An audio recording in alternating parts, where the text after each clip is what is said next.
Don Gawker. I met you a number of years ago when I was chairman of the town of Monaco. So first of all, I've had a lot about the high cost of health care and bankruptcies.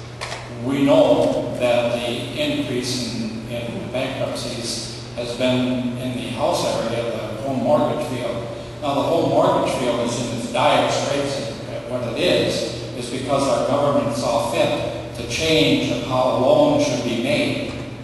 And the AIG and the other agencies that went bankrupt, most of those became bankrupt also because of the high cost, and they were made to do various mortgages. We agree on that because everybody's pretty much agreed on that.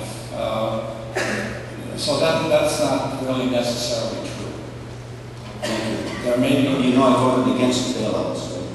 Right? Are you aware of that? I was aware of that. In my view, any bank or business that is quote unquote too big to fail should not exist because it presents systemic risk. So I voted against it.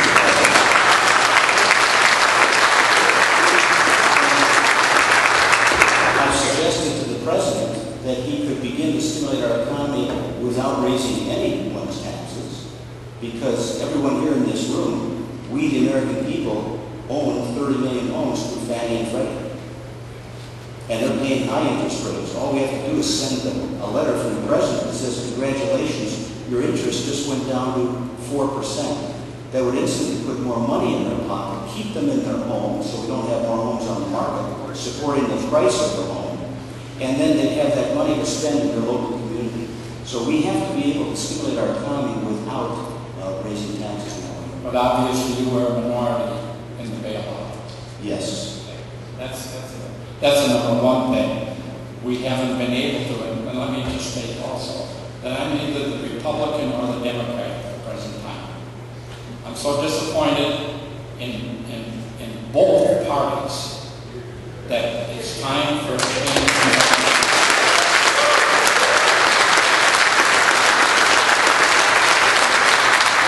Changing government is probably the most important thing that's going to happen. And this coming election, no matter what, if the Democratic Party, which you're a part of, continues to let Mrs. Pelosi and Harry Reid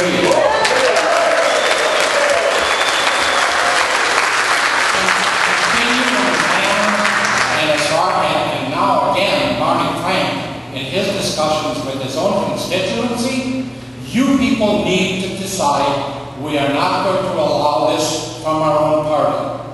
We can't let these people run us. They've been in politics so long that they think that they can run the show completely. This next election will show that these people are not going to continue to run our government. We will change it.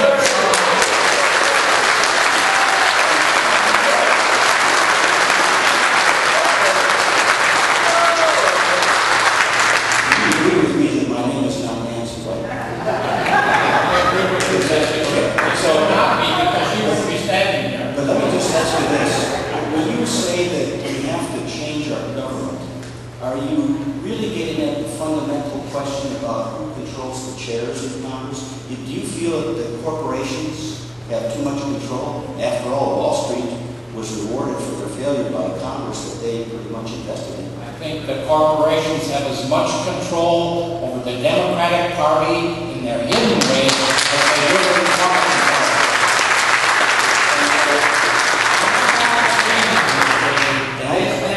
That they're clean and they're not doing this, but I'll tell you, it's coming right from the top of both of them. And I agree with you in regard to the influence of corporations, and that's exactly the thing I'm working hard to fight against with regard to the Wall Street health insurance corporations that come into the examination room between a doctor like myself and my patients and telling a doctor what to do, what medicine to use, where to send the patient. So that's the Wall Street.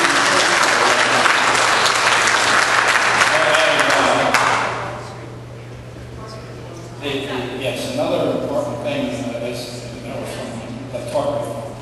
If we don't have some control in that area, then the health costs will never be able to go down. Not even you can control that.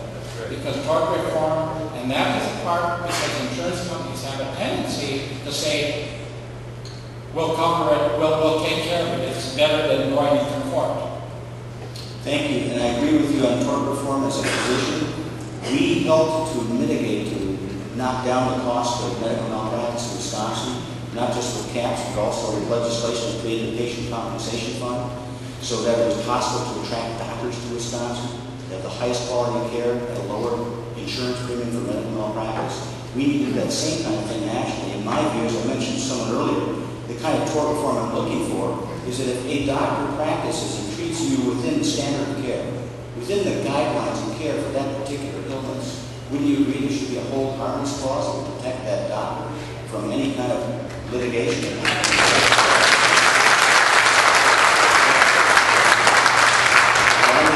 Sense it's going to be harder to do in Washington, but I'm working on this right now. I had a conversation with members of the Energy and Commerce Committee. Let me back it up and tell you where the healthcare discussion and legislation is in Congress. It'll probably take until December before we have a bill that will come to the floor. The current version of the bill doesn't have, it's about 60 to 100 votes short of coming to the floor, of even being considered for passage. So we're changing it literally every week. The most recent idea about tort reform that will be in the bill is being written in the next several days. We're trying to find some middle ground where we can have hold harmless clauses to make sure that the doctors don't have to order tests just to look good on paper. Last question, then I'll move on to somebody else. Oh, really? Well, we'll see. Who would like to share? I like to share too, but some people don't always have the questions, and that didn't happen to them. The health insurance that the government employees in Congress and the Senate presently have. And so far all of them have said that they wouldn't be willing to give up their health insurance, particularly during their retirement. They all take these jobs because they become professionals at it, and they're covered under everything. And they don't want to give that up, so they were going to keep their own insurance from the government. Is that correct? I would like to see a copy of the health insurance that our elected officials have.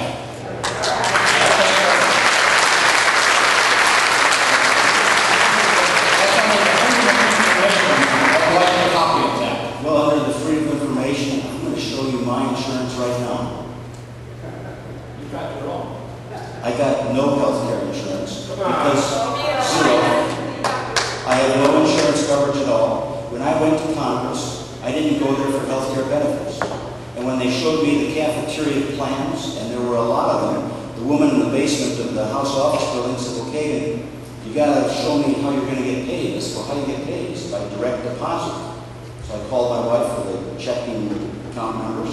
They worked out the direct deposit. I got up to leave to catch a plane. She said, wait a minute, Congressman, don't you want to know about the benefits? I turned around and I said, well, what are you talking about? She said, oh, the health care benefits. And she showed me 2 pages of choices. I said, look, I got to catch a plane. What did you take? Oh, I took the Cadillac plan. $250 deductible. They have to take you because you're one of the 8 million federal employees who are buying a group, and they can't discriminate against you due to pre-existing conditions. I said, tell you what, as soon as you can make that same offer to everybody that I represent, I'll be happy to consider the choices. But I shouldn't have a benefit that isn't offered to everybody I represent.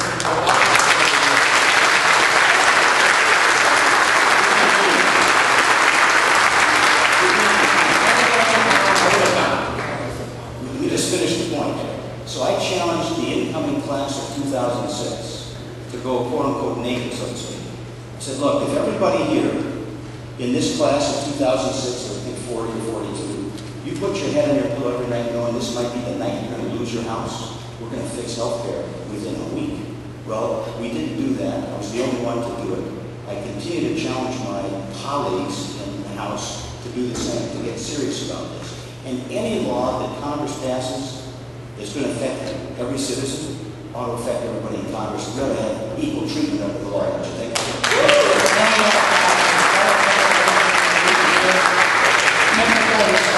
Democratic Party or Republican Party when they're trying to deal with the people. There's a lot of misconception here, and I don't believe everything that's in here neither. Thank you, Don.